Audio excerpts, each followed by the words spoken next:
2023년 6월 28일입니다. 수요 예배 웨스트민스터 소요리 문답.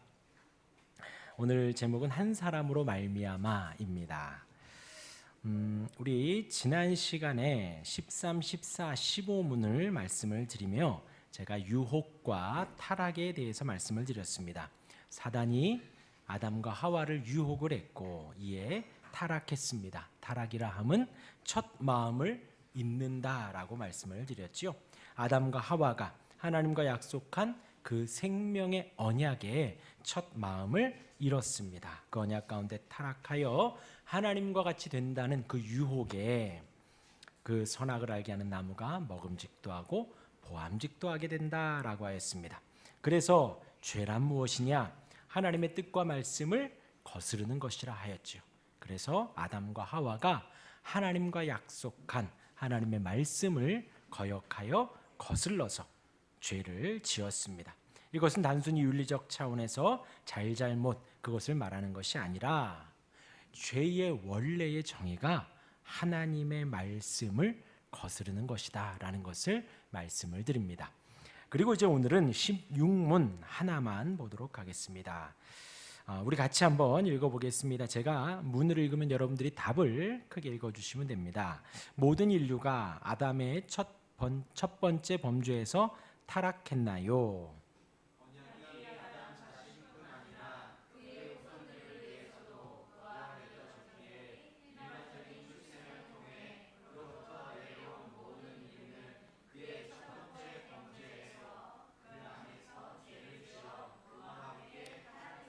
네, 이제 지난 시간에 했던 것과 이 16문을 함께 보기도 합니다. 어떤 책에서는 다 같이 죄라는 한 카테고리 안에 넣기도 하는데 오늘 저는 이 16문 한 문단만 좀 나누려고 합니다. 그래서 지난 시간에 유혹과 타락과 죄에 대하여서 시작을 하였고 오늘은 그 한 사람으로 말미암아 이어지는 그 아담의 원죄에 대하여서 좀 살펴보도록 하겠습니다.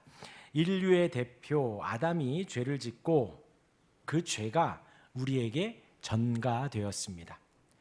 우리는 원죄가 있다는 것입니다. 그래서 태어나면서부터 죄가 있다라는 것이죠. 이 부분을 설명하기 위해서 오늘 두 가지 예를 먼저 들고 말씀을 이어가겠습니다.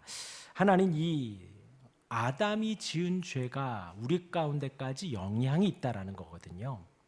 그러니까 우리가 죄를 지어서 죄인이 아니라 우린 그냥 태어났는데 죄인이라는 거예요.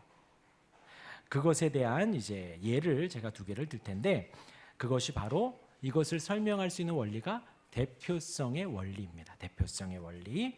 곧 아담이 지은 죄를 우리 모두가 영향을 받았다. 이를 설명하기에 이제 왕이라는 존재가 백성들을 대표하지요. 그래서 전쟁이 났을 때 왕이 사로잡히면 그 전쟁은 끝납니다.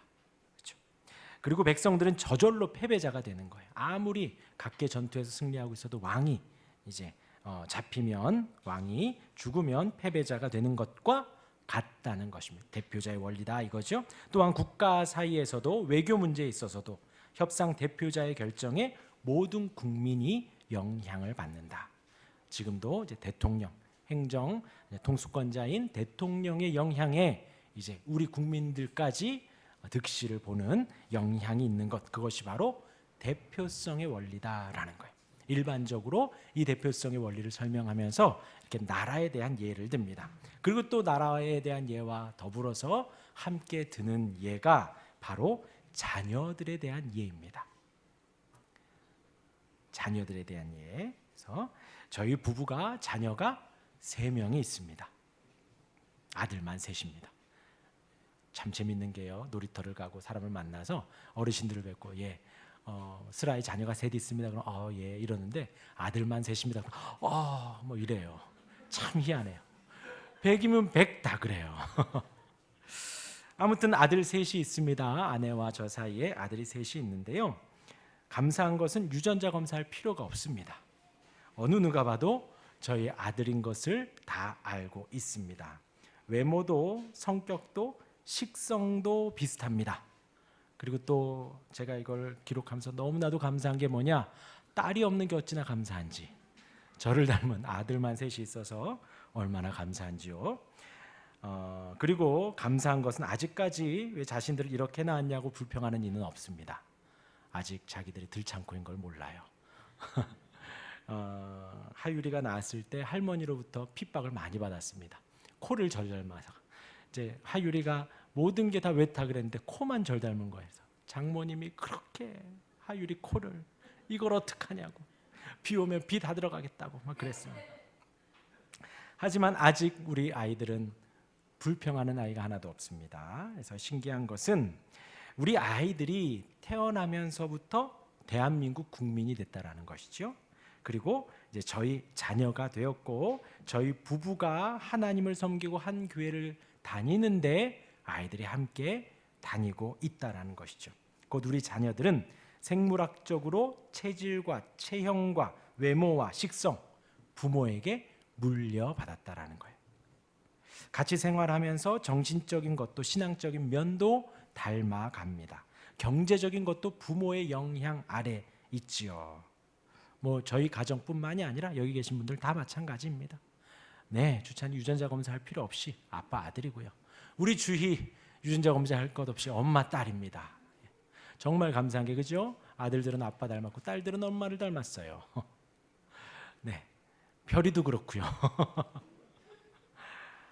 모든 가정이 마찬가지지요. 이게 바로 대표성의 원리 가운데 이 원죄의 흐름을 우리가 가슴 뼈 깊이 느낄 수 있는 예 중에 하나인 거예요. 아담이 이렇게 부모와 자녀의 연결이 자연스럽지요. 그래서 하나님께서 아담에게 한 행위 언약의 결과 또한 자연스럽게 온 인류에게 전달되었다라는 것입니다. 아담은 단순히 한 개인이 아니라 우리와 다른 어떤 종이 아니라는 거예요. 외계인이 아니라는 거예요. 우리는 그의 후손입니다. 우리를 포함해서 그의 후손 전체를 대표하기에 인류의 조상이고 아담을 통해 온 인류가 태어났고 그 특성이 후손들에게 유전된 것입니다. 하나님의 말씀에 불순종한 죄의 결과 원죄가 그렇게 모든 인류에게 전가된 것이다라는 거예요. 그러니까 나는 왜 죄인인가, 왜 원죄인가, 그걸 굳이 나는 왜 신씨인가, 나는 왜 아빠를 닮았나, 엄마를 닮았나 굳이 따질 필요가 없이 부모의 자식인 것처럼 아담의 후손으로서 아담의 죄가 우리에게 그렇게 전가되고 유전되었다라는 것입니다. 그래서 모든 인류는 죄악 가운데 출생한다는 것이. 말씀 몇 가지 제가 읽어드리면요. 시편 51편 5절에 내가 죄악 중에서 출생하였으며 어머니가 죄 중에서 나를 잉태하였나이다. 시편의 고백이죠. 죄악 가운데 탄생했다라는 거예요. 에베소서 2장 3절에도요. 전에는 우리도 다 그 가운데서 우리 육체의 욕심을 따라 지내며 육체와 마음에 원하는 것을 하여 다른 이들과 같이 본질상 진노의 자녀였더니, 뭔가 후천적으로 달라져서 우리가 진노의 자녀, 죄가 있는 것이 아니라 본질상 진노의 자녀이고, 그리고 시편의 고백에도 태어나고 죄를 지어서 죄인이 된 것이 아니라 죄악 중에서 탄생했다라는 거예요. 죄악 가운데에서. 이어서 요한 1서 1장 10절에 만일 우리가 범죄하지 아니하였다 하면 하나님을 거짓말하는 이로 만드는 것이니 또한 그의 말씀이 우리 속에 있지 아니하니라. 우리는 범죄하였기 때문에 죄인이다라는 거예요. 그런데 반대로 범죄하지 아니하였다, 나는 죄를 지은 적이 없다라고 하면 하나님의 말씀이 우리 속에 없다라는, 그 사람이야말로 정말 범죄한 사람이고 죄인이다라는 것을 말을 합니다. 기억할 것은 우리 모든 사람은 죄책과 본성의 부패를 지니고 출생했다라는 거예요. 우리는 원래 죄인이다라는 것입니다. 본성이 부패했다는 것은 우리 본성이 원래는 온전하고 선하고 정결하게 지음받았는데 지금은 알아볼 수 없을 정도로 파괴되고 이제 부패하였다라는 것이, 파괴되고 악하게 되고 더럽게 되었다라는 것을 말을 합니다. 그래서 모든 인간은 죄를 배우지 않고도 죄를 짓습니다. 다 동의하실 거예요. 아이들 키워가면서 어찌나 그렇게 거짓말을 잘하고 어찌나 그렇게 나쁜 말들을 잘하는지요. 가르친 적이 없는데도 잘하지요. 죄를 배우지 않고도 죄를 짓습니다. 그리고 중요한 것은 우리가 인지하는 그 죄를 짓기 이전에도 우리는 이미 죄인이다라는 거예요. 오늘 이 챕터에서는 우리가 그것을 각인을 해야 된다는 거예요. 우리가 죄를 얼만큼 지어서 내가 죄인이 되었고, 얼만큼 지어서 나는 얼만큼 부패하였고 부패하지 아니하였고가 아니라 우리는 모두가 다 본성이 부패하였고 우리는 모두가 다 죄인이다라는 것입니다. 여기에서 우리가 있는 것은 그 죄가 우리에게 전가되었나만 보고 불평한다는 것이죠. 왜 아담은 죄를 지어서 우리에게 이렇게, 왜 우리는 죄를 짓지도 않은데 왜 죄인이라는 이 오명을 쓰고 살아야 하는가, 그렇게 불평을 한다는 것이지요. 곧 우리 아이들이 왜 내 외모는 이러한가 불평하는 것과 같습니다. 다른 많은 좋은 것들을 유전으로 받은 것에 제가 이렇게 썼네요. 감사하지 못하고 꼭 그렇게 한 부분 나 왜 이렇게 못났습니까? 그것만 불평하면 안 된다는 거죠. 다른 많은 좋은 걸 받았는데도 그것에 감사해야 하는데, 마찬가지로요, 하나님이 에덴 동산을 모든 창조물을 온 세상에 선물로 주셨지요. 그런데 아담과 하와는 그 선물을 뒤로 하고 선악과를 따먹었잖아요. 그리고 그 이후에 모든 인류에게도 사실 마찬가지입니다.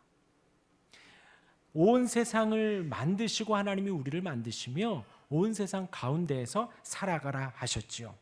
마찬가지로 온 세상을 우리가 선물로 받아 하나님의 형상대로 태어나 은혜 가운데 살아가는데, 우리가 받은, 온 인류가 받은 그 은혜가 너무나도 큰데도 불구하고 원죄가 전가되었다고 투덜거리는 것과 마찬가지다라는 거예요. 그러면서 우리가 잊지 말아야 될 것은 우리가 죄를 짓기 이전에도 이미 우리는 죄인이다라는 것을 잊지 마시기를 바랍니다. 오늘 읽은 본문을 우리 다시 한번 보겠습니다. 바울이 로마서에서 이제 죄에 대한 부분을 정확하게 이야기를 합니다. 참 은혜로운 로마서 말씀이죠. 오늘 본문 3장 9절에서 18절의 말씀을 천천히 보면요, 바울이 이사야서와 시편의 말씀을 인용하고 이렇게 편집을 해서 우리 인생이 얼마나 죄악 가운데 있는지를 설명을 합니다. 그러면 어떠하냐? 우리는 나으냐? 우리라 하면 바울을 포함하여서 유대인을 말하죠. 결코 나은 게 있냐? 유대인도 나은 게 없다. 헬라인도 나은 게 없다. 다 어디 아래 있다? 죄 아래에 있다. 온 인류가 다 죄 아래에 있다라는 거예요. 유대인이라고 해서, 선민이라고 해서, 아브라함의 자손이라고 해서 죄 아래 없다라는 것이 아니라 모두가 다 죄 아래에 있다라고 우리가 이미 선언하였다라고 하면서 이제 10절부터 이제 이사야서의 말씀과 시편의 말씀을 인용을 합니다. 의인은 없나니 하나도 없으며 하나도 없습니다. 깨닫는 자도 없고 하나님을 찾는 자도 없고, 조금 이따가 설명할게요. 아무리 말씀을 봐도 깨달을 수가 없어요. 하나님을 찾을 수가 없어요. 다 치우쳐 함께 무익하게 되고 유익한 게 하나도 없습니다. 다 무익해요. 선을 행하는 자가 없나니 하나도 없도다. 얼만큼 없냐? 그들의 목구멍은 열림 무덤이니. 얼마나 입술이 악하면 목구멍이 무덤과도 같다라는 거예요. 그 혀로는 속임을 일삼으며 그 입술에는 독사의 독이 있고, 그렇죠? 그 입에는 저주와 악독이 가득하고 우리의 입술이 얼마나 악한지요. 그리고 입술만 악한 것이 아니라 그 발은 피 흘리는데 빠른지라. 하나님의 말씀을 준행하고 하나님의 말씀을 사랑하며 하나님을 섬기는 일에 빠른 것이 아니라 피 흘리고 힘들게 하고 살인하고 남을 죽이려고 하는 그 악한 일에만 우리가 재빠르게 움직인다는 거예요. 파멸과 고생이 그 길에 있어 평강의 길을 알지 못하였고 그들의 눈앞에 하나님을 두려워함이 없느니라. 궁극적으로 그들의 마음에는 뭐가 없다? 하나님을 두려워함이 없다라는 거예요. 우리 한 절만 더 보겠습니다. 에베소서 4장 21절에서 24절까지의 말씀입니다. 진리가 예수 안에 있는 것 같이 너희가 참으로 그에게서 듣고 또한 그 안에서 가르침을 받았을진데 너희는 유혹의 욕심을 따라 썩어져가는 구습을 따르는 옛 사람을 벗어버리고, 옛 사람이라고 나오지요. 오직 너희의 심령이 새롭게 되어 그 옛사람을 벗어버리고 심령이 새롭게 되어 하나님을 따라 의와 진리의 거룩함으로 지으심을 받은 새 사람을 입으라. 옛사람을 벗어버리라는 것입니다. 옛사람과 새 사람을 말하지요. 그 옛사람을 따르지 말라고 합니다. 성령 하나님 우리를 새롭게 하시는 그 새 사람을 따르라는 것입니다. 이런 원죄의 특징 가운데 이제 두 가지가 있습니다. 하나는 결핍과 적극이라는 두 가지 특징이 있습니다. 원죄의 특징 중에 결핍의 특징에는 뭐가 있냐면 우리의 소유가 되어야 할 하나님의 형상에 대한 모습이 결핍되었다라는 거예요. 우리는 의를 상실했습니다. 사랑이 없습니다. 그것이 결핍되다, 모자라다, 부족하다라는 거예요. 하나님의 성품인 형상인 자비와 양성과 온유와 절제의 부분이 우리에게는 결핍되어져 있다. 태어나면서부터 그러하다라는 거예요. 그렇게 결핍의 특징과 더불어서 적극적인 특징도 있습니다. 뭐냐면 원죄는 우리 본성의 근원을 오염시키고 아름다운 하나님의 형상을 옛사람, 오래되고 추한 모습으로 바꾸었습니다. 그런 것에 적극적이다라는 거예요. 인간에게 계속해서 죄를 짓도록 적극적으로 움직입니다. 그래서 우리는 죄 짓지 않을 수 없습니다. 제가 본 책에 이런 표현이 있어요. 다리 다친 말이 쩔뚝거리죠. 그와 같이 우리 안에는 죄를 짓지 않고는 견딜 수 없다라는 거예요. 쩔뚝거리면서 가듯이 걸음걸음이 죄에 대한 걸음이다라는 것입니다. 그 원죄가 파괴한 것이 있습니다. 우리의 전 인격을 파괴했습니다. 우리의 영혼의 부분을 파괴한 게 아니라 전부를 파괴했다라는 거예요. 그래서 우리의 원죄는 우리의 지성을 타락시켰습니다. 우리의 지성을 어둡게 했습니다. 이성을요, 지성을 어둡게 했습니다. 그래서 하나님에 관해서 거의 알지 못합니다. 여기서 왜 거의라고 하냐? 불신자들도 온 세상의 위대함과 아름다움과 광대함을 보고 하나님을 고백을 해요. 근데 그 하나님이 성경이 말한 하나님이 아닐 수도 있고 단순히 그 자연 만물을 만든 어떤 신 정도로 알 수 있다라는 거예요. 그리고 정말 운이 좋다면 여호와 하나님을 찾을 수도 있겠죠. 그래서 거의라는 표현을 쓴 것입니다. 그리고 혹은 살다 보니 이 세상을 움직이는 어떤 절대적인 힘이 있더라 정도는 세상 사람도 안다라는 거죠. 내 생각과 계획대로 되는 것이 하나도 없구나라는 것을 알 수는 있다라는 것입니다. 그런데 그러한 어떤 아주 조금의 가능성을 배제하고는 우리의 지성은 하나님을 절대로 알 수 없다는 것입니다. 아담이 선악과를 먹고 눈이 밝아졌지요. 그 이후에 하나님에 대한 눈은 어두워졌습니다. 그리고 죄에 대한 눈이 밝아졌지요. 하나님을 보는 시력을 상실하고 죄를 보는 시력이 좋아졌다라는 것입니다. 그래서 우리의 정신은 오류와 착각으로 얼룩져 있다라는 거예요. 그래서 우리 지성을 타락시켰습니다. 원죄가 우리의 힘으로는 하나님을 절대로 알 수 없다라는 거예요. 하나님을 배울 수도 없고 하나님을 이해할 수도 없다. 그리고 원죄는 우리 마음을 더럽게 했습니다. 두 번째로요, 마음이 부패되었습니다. 그래서 우리 마음이 지옥인 것입니다. 지옥. 그래서 제가 이 지옥이라는 단어를 쓰면서 사실 지옥 같은 우리가 삶을 살기도 하죠. 힘들고 어렵고 슬프고 아프고 괴로움과 슬픔, 아픔, 그거 정말 지옥이라고 합니다. 그런데 그것만 지옥이 아니라 또 무엇이 지옥이냐면 남을 괴롭히려고 하고 넘어뜨리려고 하고 내 마음 안에 정욕과 완악함과 불성실과 위선과 죄악된 생각들이 가득할 때에 자 생각을 해보세요.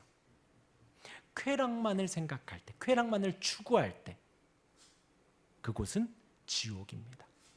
하나님이 있는 게 아니라 내 육체의 정욕만을 쫓아 살려고 할 때 그곳은 지옥이다라는 거예요. 단순히 슬프고 아프고 어렵고 낙심만 지옥이 아니라 우리 마음이 풍족하고 풍요롭고 모든 게 가득해요. 그 마음 안에 하나님이 없으면 지옥이라는 거죠. 더 먹으려고 하고 더 자려고 하고 더 쾌락을 추구하려고 하는 내 죄악을 쫓아가는 그 마음이 바로 지옥이라는 것입니다. 우리 마음을 타락시키셔서 더럽게 해서 우리의 마음이 지옥이 되었다. 우리의 마음 속에는 정욕이 들끓고요, 완악함, 마음이 닫혀 있다라는 거예요. 불성실과 죄악된 생각들이 무수하게 들끓고 있다라는 것입니다. 그래서 우리의 마음의 정욕과 또 복수심만 가득하게 우리 마음을 더럽게 했습니다. 아무도 제가 드린 말씀에 자유로운 사람 없죠. 순간순간 드는 생각들이 다 그런 생각들이에요. 원죄가 우리의 마음을 그렇게 타락시켰다라는 것입니다. 세 번째, 원죄는 우리 의지를 파괴했습니다. 그래서 하나님께 불순종하려고만 합니다. 우리는 하나님의 뜻을 거스르고 자신의 뜻만 이루려고 합니다. 그래서 정말 신기한 게요, 이렇게 대화해서 이제 뭐 질문을 하고 해서 답을 해드리면은, 이렇게 대화를 해서 말을 하면은 곧이곧대로 안 들으시더라고요. 맞는 답이라고 해도 이렇게 부정하고 보고 아니라고 보고 희한하게 그러더라고요. 의지 속에서 하나님의 거룩한 말씀에 대한 뿌리 깊은 적대감만 있다라는 거예요. 하나님께 굽히기를 거부하는 거예요. 우리의 의지가 타락됐다라는 것입니다. 말씀에 순종하고 말씀에 따라야 하는데 그 말씀을 따르지 않는 거예요. 하나님의 말씀에 우선은 잠깐 있어 보시라고. 내가 먼저 좀 해보고, 내가 먼저 좀 생각해보고, 내가 먼저 좀 결정해보고 하겠습니다. 그런다는 것이죠. 의지의 부분을 파괴했기 때문에 불순종하려고만 합니다. 그래서 제가 이제 참고한 책 중에 토마스 왓슨이 이렇게 말합니다. 원죄는, 잘 들으시기 바랍니다. 원죄는 우리가 하나님께 예배드리지 못하도록 방해합니다. 신앙생활에서 나타나는 그 모든 무기력과 침체가 바로 원죄에서 비롯됩니다. 다 동의하시죠? 다 동의하시죠? 바로 그러한 우리의 모습이 원죄의 열매라는 거예요. 수요 예배를 나가야지 하는데 꼭 일이 생기고 꼭 몸이 좀 피곤하고 어렵고 아프고, 주일 예배를 가야 되는데 꼭 무슨 일들이 생기는 그 모든 일들이 원죄의 결과로 우리 마음 안에 무기력과 침체와 하나님을 예배하려고 할 때 그 완악한 마음을 준다라는 것이죠.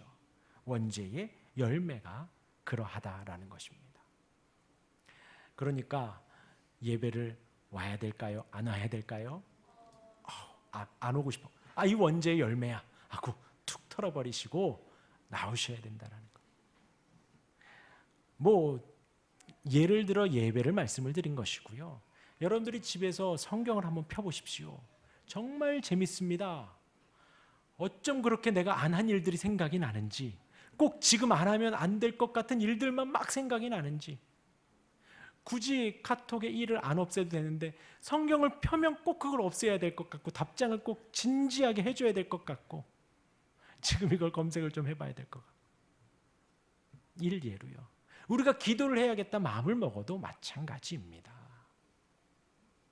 어쩜 그렇게 잡스러운 생각들이 자주 둥지를 트는지요. 그런 모습이 우리의 원죄의 열매라는 거예요. 그리고 그 원죄를 생각하실 때 여러분들 아까 예를 들은 것처럼 나라에 대한 예를 생각을 하시고, 나는 태어나면서부터 우리 한국민이구나. 태어나니까 원죄, 죄를 가지고 태어났구나. 태어났더니 나는 신씨구나, 김씨구나, 박씨구나, 이씨구나. 우리 부모님 똑같이 이렇게 생겼구나. 그와 같이 원죄를 생각하면 된다는 거예요. 나는 그냥 이 모습 이대로 죄를 가지고 태어났구나 라고 알면 됩니다. 이제 정리를 하면요, 오늘 16문에서 사실 은혜 받을 부분은 그닥 많지 않아요. 왜요? 나는 여러분들 죄인입니다. 죄인입니다. 낙심만 되거든요. 여러분들 죄인이에요. 뭐 의로울 수가 없습니다. 이성이 파괴됐어요. 의지가 파괴됐습니다. 뭐 은혜로운 게 있어요 거기. 우리가 원죄를 가지고 태어났고 그것이 내 모습이고 내 지금의 상황임을 인지하면 됩니다. 이제 다음 주도 죄에 대한 부분이 나오기 때문에 죄에 대한 부분은 여기까지 합니다. 근데 이제 오늘 조금 은혜로운 거 제가 좀 말씀드리면요. 오늘 이 문의 표현에서 일반적인 출생이라는 표현이 있습니다. 일반적인 출생. 곧 아빠와 엄마의 결혼으로 우리가 태어난 것이지요. 우리 자녀들이 태어났습니다. 그렇게 이제 우리 자녀들이 부부에 태어나고 우리 부모님 따라 올라가면 어디까지 올라가요? 조상을 따라 올라가면 마지막은 아담과 하와라는 것입니다.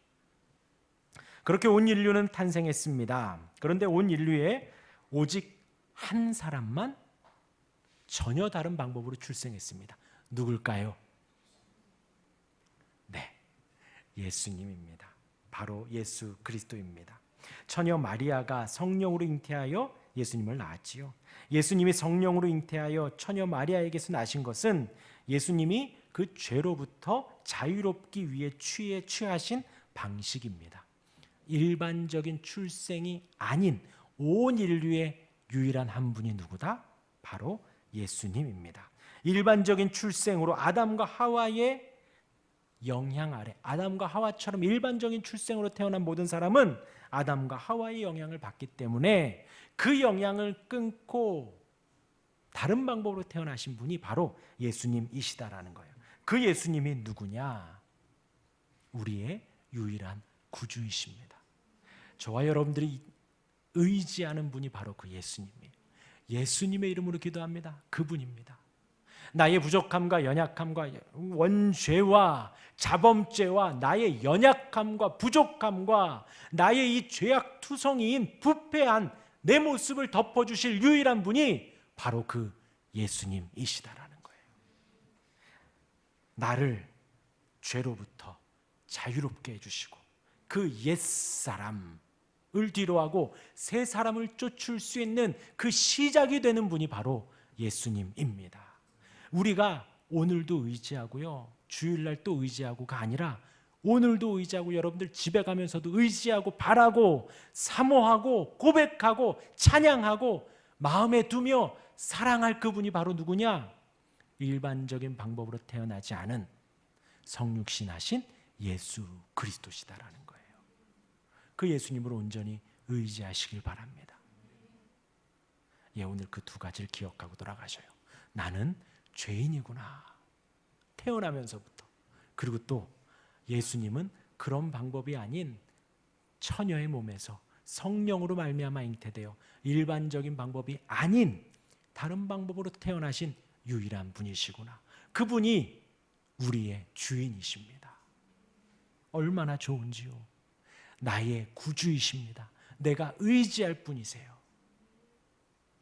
그 주님을 더욱 잘 섬기시고 사랑하는 우리가 되기를 주님의 이름으로 축원합니다.